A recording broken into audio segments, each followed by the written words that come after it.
현대사회에서 가장 잘못 이해받고 있는 것이 바로 화를 내는 능력입니다. 길거리에서 소리 지르고 SNS에서 싸우는 사람들을 보면서 우리는 요즘 사람들은 너무 쉽게 화낸다고 생각을 하죠. 하지만 진실은 정반대입니다. 정말 심각한 문제는 화를 제대로 내지 못하는 사람들이 너무 많다는 것이죠. 오늘은 이 숨겨진 문제에 대해 깊이 들여다보는 시간을 가져보겠습니다. 우리 주변을 자세히 살펴보면 흥미로운 현상을 발견할 수 있습니다. 목소리를 높여 화를 내는 한 명의 사람 뒤에는 침묵하며 참고 있는 20명의 사람들이 숨어 있다는 사실이죠. 이들은 부당한 대우를 받아도, 자신의 권리가 침해당해도, 마음속 깊은 곳에서 끓어오르는 분노를 느끼면서도 그 감정을 밖으로 표현하지 못합니다.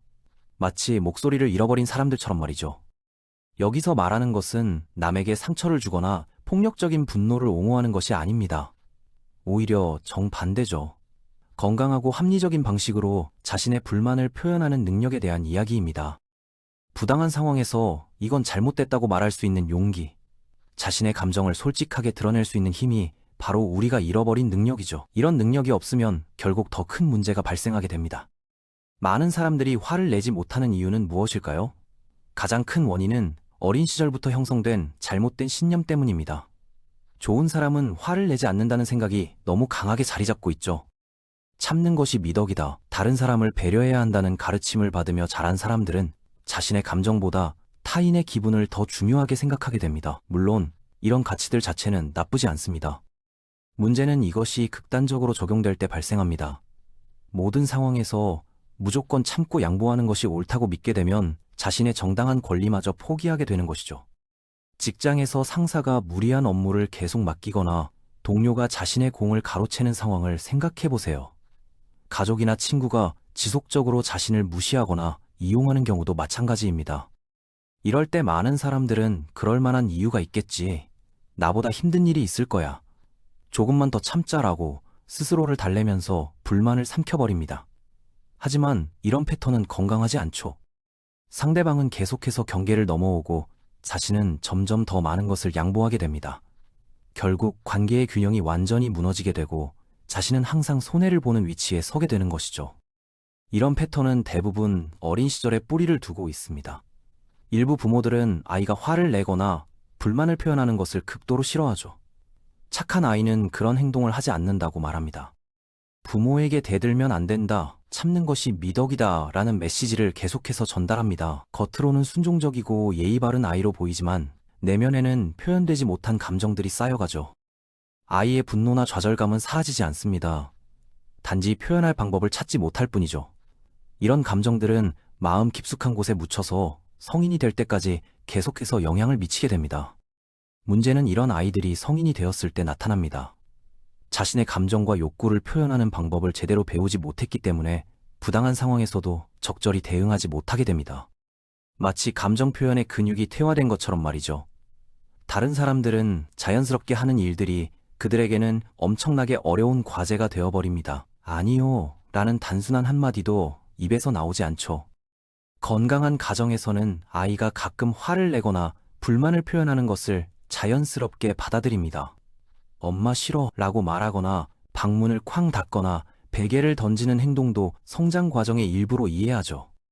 물론 무제한적으로 허용하는 것은 아닙니다. 하지만 아이의 감정 자체를 부정하지는 않죠. 지금 화가 났구나. 무슨 일이야? 라고 물어보며 아이의 마음을 이해하려고 노력합니다. 이런 환경에서 자란 아이들은 성인이 되어서도 자신의 감정을 건강하게 표현할 수 있습니다. 필요할 때는 단호하게 안 됩니다 라고 말할 수 있고, 부당한 대우를 받으면 적절히 저항할 줄도 알죠. 반면 감정 표현을 억압받고 자란 아이들은 성인이 되어서도 자신의 목소리를 내지 못합니다.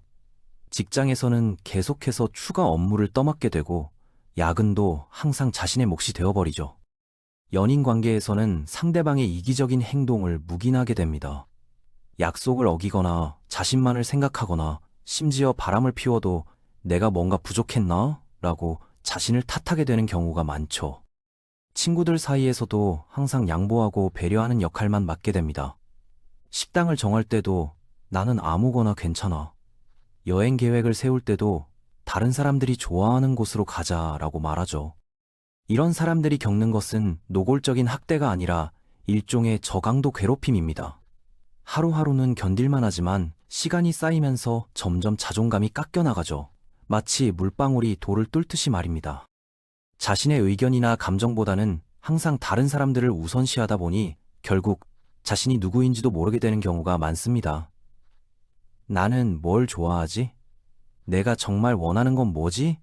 라는 질문에 답하지 못하게 되죠. 더 심각한 문제는 이런 패턴이 반복되면서 내면에 쌓이는 분노와 원망입니다. 표면적으로는 온화하고 참을성 있는 사람으로 보이지만 마음 깊숙한 곳에서는 억눌린 감정들이 계속해서 끓어오르죠. 왜 나만 항상 손해를 봐야 하지? 왜 다른 사람들은 다 이기적인데 나만 배려해야 하지? 라는 생각이 머릿속을 맴돕니다. 하지만 이런 감정조차 나쁜 생각이라고 여기며 억누르려고 하죠.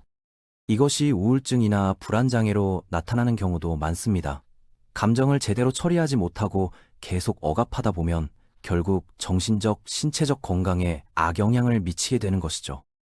이것을 적절히 표현하는 것은 인간관계를 더욱 건강하게 만들 수 있습니다. 오히려 문제를 숨기고 있는 것보다 솔직하게 드러내는 것이 관계 발전에 도움이 되는 경우가 많죠. 예를 들어 직장에서 상사가 무리한 요구를 할 때를 생각해 보세요. 죄송하지만 현재 업무량으로는 추가 업무를 맡기 어려울 것 같습니다. 우선순위를 조정하거나 시간을 더 주시면 가능할 것 같습니다. 라고 말할 수 있죠.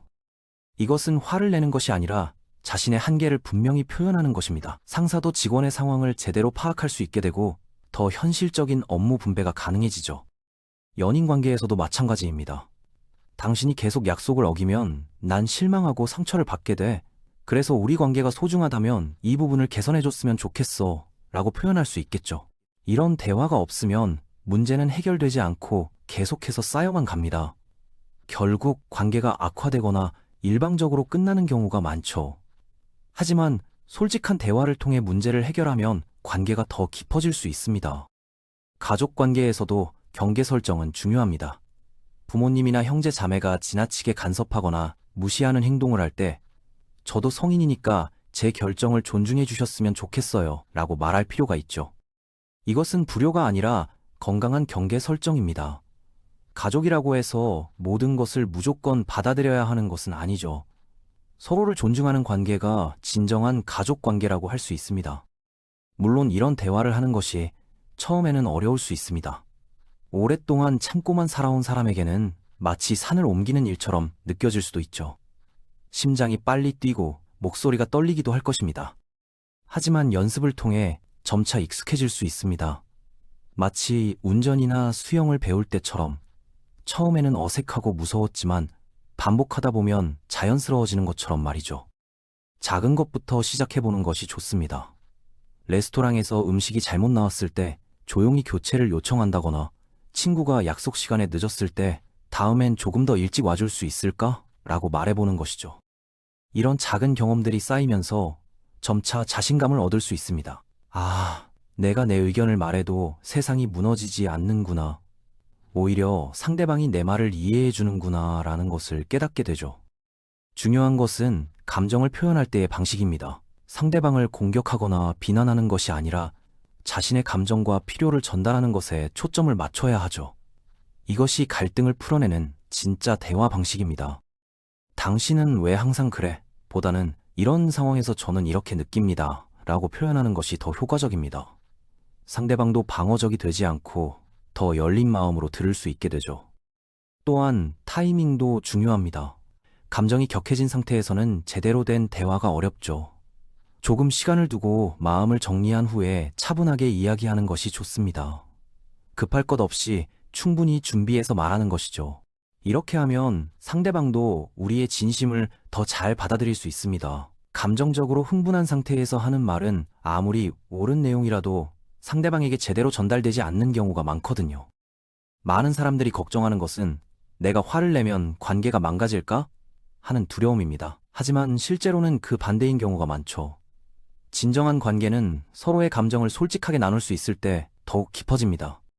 항상 참고 있으면 겉으로는 평화로워 보이지만 실제로는 진짜 친밀감이 형성되지 않죠. 마치 가면을 쓰고 관계를 맺는 것과 같습니다. 진짜 자신의 모습을 보여주지 않으면 상대방도 진짜 나를 알 수 없거든요. 물론 모든 사람이 우리의 감정 표현을 받아들이는 것은 아닙니다. 어떤 사람들은 다른 사람이 자신에게 의견을 표현하는 것 자체를 불편해하죠. 특히 지금까지 일방적인 관계에 익숙했던 사람들은 그럴 수 있습니다. 하지만 그렇다고 해서 우리가 계속 침묵해야 하는 것은 아닙니다. 건강한 관계는 서로의 감정과 의견을 존중할 수 있을 때 가능하니까요. 만약 상대방이 계속해서 우리의 감정을 무시한다면 그 관계를 다시 생각해 볼 필요가 있습니다. 감정을 제대로 표현하지 못하는 것의 또 다른 문제는 신체적 건강에 미치는 영향입니다. 스트레스와 억압된 감정들이 쌓이면 두통, 소화불량, 불면증 등 다양한 신체 증상으로 나타날 수 있죠. 심한 경우에는 우울증이나 불안장애로 발전하기도 합니다. 감정은 에너지이기 때문에 제대로 표출되지 않으면 다른 형태로라도 나타나게 되어 있거든요. 몸이 신호를 보내는 것이죠. 반면 자신의 감정을 건강하게 표현할 수 있는 사람들은 전반적으로 더 행복하고 만족스러운 삶을 살아갑니다. 자신의 욕구와 감정을 솔직하게 표현할 수 있기 때문에 진정으로 원하는 관계와 상황을 만들어갈 수 있죠. 이런 사람들은 스트레스를 받아도 그것을 건강하게 해소할 줄 압니다. 문제가 생기면 즉시 대화를 통해 해결하려고 하고 감정이 쌓이기 전에 미리미리 표현하죠. 결과적으로 더 건강하고 균형 잡힌 생활을 할 수 있습니다. 마지막으로 기억해야 할 것은 감정 표현도 하나의 기술이라는 점입니다. 처음에는 서툴고 어색할 수 있지만 연습을 통해 점점 더 능숙해질 수 있죠. 마치 운동이나 악기 연주처럼 말입니다. 중요한 것은 포기하지 않고 계속해서 시도해보는 것이겠죠. 실수를 해도 괜찮습니다. 완벽하지 않아도 됩니다. 조금씩 발전해 나가는 자신을 인정하고 격려해주는 것이 중요합니다. 결국 건강한 분노 표현은 더 나은 인간관계와 더 행복한 삶을 위한 필수적인 능력입니다.